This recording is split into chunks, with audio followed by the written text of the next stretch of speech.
தொடர்ச்சியாக மக்களுக்கு தரக்கூடிய இலவசங்களை கேலி செய்தும் கிண்டல் செய்தும் இதனால் மக்கள்கள் சோம்பேறியாகி விட்டார்கள் என்று சொல்லி அரசினுடைய நலத்திட்டங்கள் அனைத்தையும் கேவலப்படுத்தி பேசுகிறார்கள். ஆனால் அவர்களிடம் கேட்கக்கூடிய கேள்விகள் என்னவென்றால், மக்களுக்கு அடிப்படையான விஷயங்களைத்தான் ஒரு அரசு செய்து தர வேண்டும்.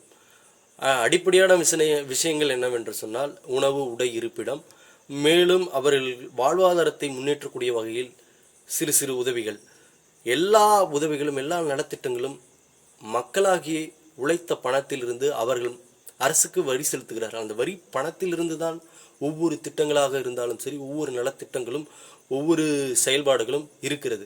ஆனால் நாம் கொடுக்குற பணத்தை இந்த மக்களுக்கு நலத்திட்டங்களாக செலவு செய்தால் அதை கேலி செய்வதும் கிண்டல் செய்வதும் ஒரு வலதுசாரி போக்கு.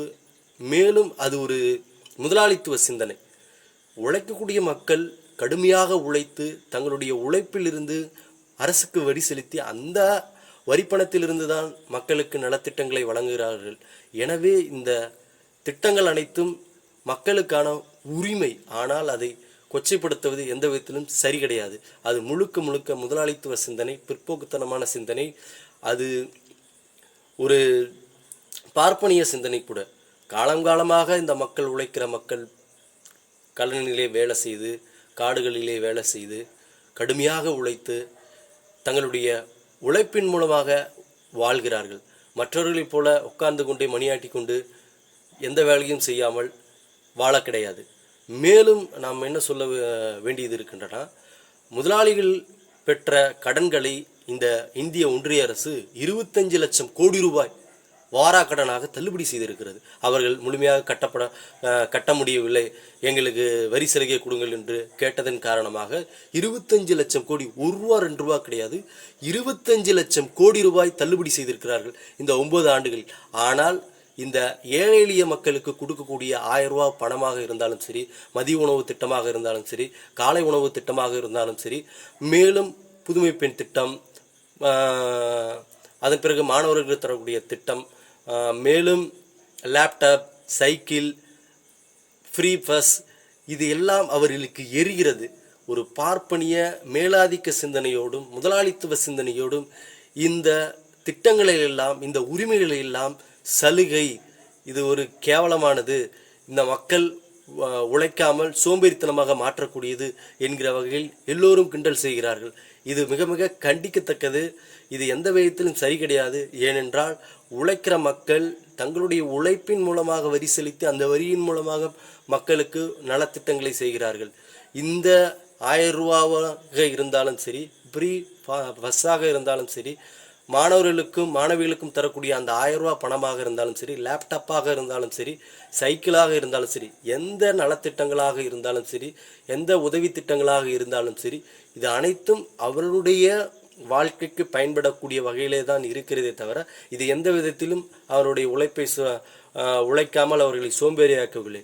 இது நாள் வரைக்கும் என்னுடைய தாத்தாவும் பாட்டியும் என்னுடைய அப்பாவும் அம்மாவும் உழைத்து கொண்டு தான் இருக்கிறார்கள். ஒருபோதும் அவர்கள் வீட்டிலிருந்து நான் பார்த்தது கிடையாது. இந்த 1000 ரூபாய் பணம் வருவதனால் மட்டுமே அவர்கள் உழைப்பை விட்டு இந்த 1000 ரூபாய் பணத்தை நம்பி அந்த 1000 ரூபாயில் ஒரு நாள் செலவை கூட அந்த 1000 ரூபாய் பணத்தை வைத்து பார்க்க முடியாது.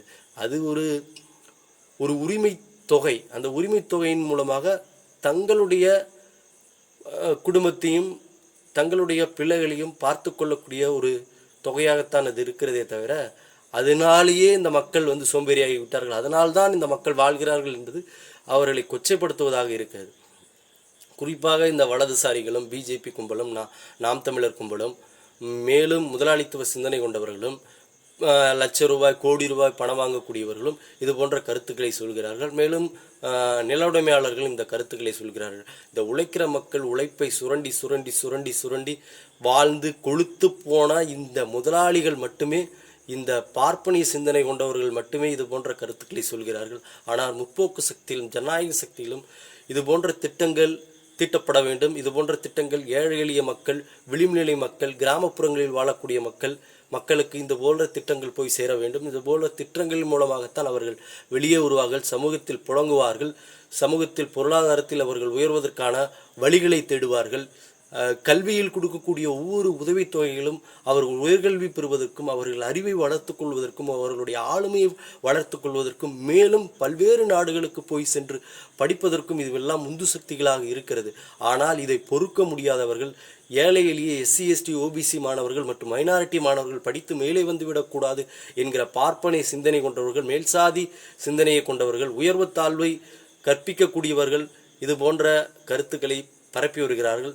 இதை நீங்கள் ஏற்றுக்கொள்ளக்கூடாது. இது மிக மிக கண்டிக்கத்தக்கது. இதை வன்மையாக நான் கண்டிக்கிறேன்.